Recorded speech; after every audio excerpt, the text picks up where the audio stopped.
আসসালামু আলাইকুম। আসলে নিজের কাজ নিজে করাটাই অনেক ভালো লাগে।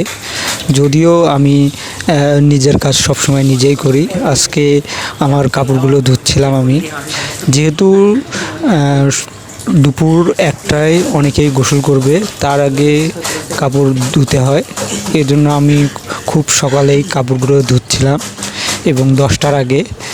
তাছাড়া অনেকেই ঘুম থেকে এখনও ওঠে নাই, সেজন্য।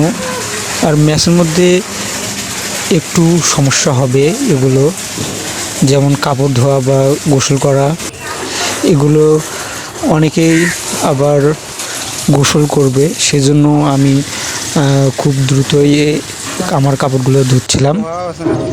তাছাড়া কাপড়গুলো ধোয়ার শেষে আমি সকালে ছাদের উপরে উঠি এবং দেখা যাচ্ছে যে সকালের কেবল রোদ, এবং আমার কাপড়গুলো আমি রোদে দিচ্ছিলাম। সকালের রোদটা ছিল একটু ঠান্ডা ঠান্ডা এবং বাতাস ছিল হালকা। এর মধ্যে আমি আমার কাপড়গুলো রোদে দিচ্ছিলাম। বেশি সময় লাগবে না, তার আগে এগুলো শুকাই যাবে।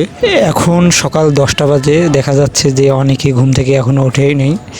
তার আগে আমি ঘুম থেকে উঠে আমার কাপড়গুলো ধুয়ে রোদে দেই এবং এখানে কিছুক্ষণ বসে থাকি, কারণ বাতাসের কারণে কাপড়গুলো পড়ে যাচ্ছিল বারবার।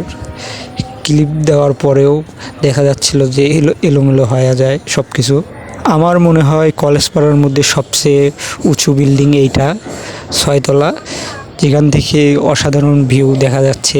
এর আশেপাশে যে ম্যাচগুলো সবগুলোই অনেক সুন্দর দেখাচ্ছিল এবং সকালের রোদটাও অনেক ভালো ছিল।